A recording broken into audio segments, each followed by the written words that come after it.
நற்செய்தி வாசகம். என் சகோதரர்களிடம் சென்று அவர்களை கலிலேயாவுக்கு போகுமாறு சொல்லுங்கள். அங்கே அவர்கள் என்னை காண்பார்கள். மத்தேயு எழுதிய தூய நற்செய்தியிலிருந்து வாசகம். அதிகாரம் 28, இறைவசனங்கள் 8 முதல் 15. அக்காலத்தில் கல்லறையில் இயேசுவை காண வந்த பெண்கள் கல்லறையை விட்டு விரைவாக புறப்பட்டு சென்றார்கள். அவர்கள் அச்சமுற்றாலும் அதே வேளையில் பெருமகிழ்ச்சி உற்றவர்களாய் அவருடைய சீடருக்கு அறிவிக்க ஓடினார்கள்.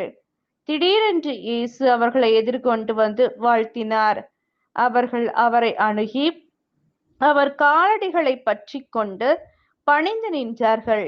அப்பொழுது இயேசு அவர்களிடம், அஞ்சாதீர்கள், என் சகோதரர்களிடம் சென்று அவர்களை கலிலேயாவுக்கு போகுமாறு செல்லுங்கள்.